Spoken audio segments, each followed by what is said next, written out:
Hello, I hope you guys are all doing great. This is the nail art design we're going to be working on today. We're going to be working on leopard spots. This is just a very fun nail art design to create. Let's get started. The first thing to do is apply a background color. The one I'm using is this pink one by Ali Colors and it's called Electrified. Followed by that, you're going to need white nail polish, or in my case I'm using white water-based acrylic paints. And all I did was place random shapes on my nail. Here's a picture of the shapes I created.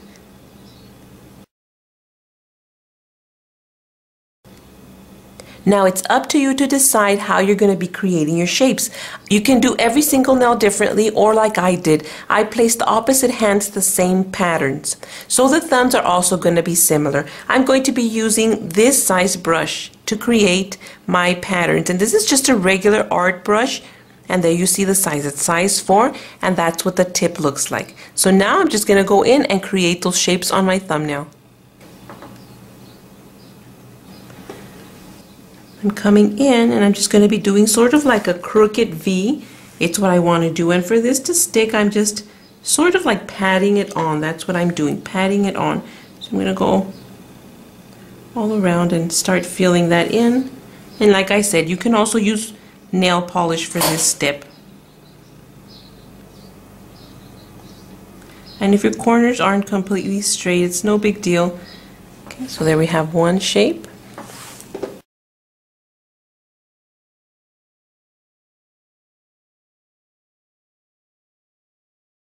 And this actually dries flat, so it doesn't really create much of a problem. Looks a little bit bumpy, but it does dry flat. Okay, I'm going to go to the top one and I'm going to make it a little bit longer from the end. So we're just going around to doing that one a little bit longer, sort of like a little puzzle piece to the bottom. And because you're using water-based acrylic paints, it doesn't matter if you go out of the line a little bit. You can even go in and remove it with a Q-tip of some sort. So that's what we have going on there so far. We'll just allow it to completely dry. Once your white areas are completely dry, it's time to go in with the nail polish. And you're going to be using the same exact nail polish you used for your background. And because I used this pink one, that's what I'm going to be using to create my spots. I'm just going to go in and I'm going to randomly be creating shapes. I don't want them to be pretty or rounded. They're just going to be shapes. And those are the shapes that I've created. I'll probably do another one over in this area. So the next thing to do is just allow them to dry. Now I've dipped in my black and I'm going to start going around creating those spots all around. So I'm just going around some of them. On some of them I'll just do something like that, just dotting the two sides. It's just fun, and it's up to you to decide exactly how you're going to be creating your spots. So just have fun with it. I'm going to go to the bottom one. I'm going to do the same exact thing. On this one I'll just create 3 little spots. I'm going to move over, and it's up to you to decide. Once you get to one, you decide how exactly you're going to want to create those little lines. It's just very fun. I really enjoy creating these spots. I really do. Okay, so from here. Okay, now that I've done that, I'm going to go in between some spots, some blank areas, and I'm just going to be creating a little bit more of the solid black spots.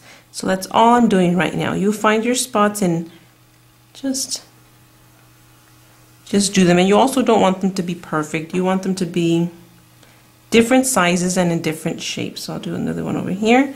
And that's it. I'll just allow that to completely dry. Now it's time to go in and we're going to be outlining our white polished area with silver rhinestones. I'm using size 1 mm.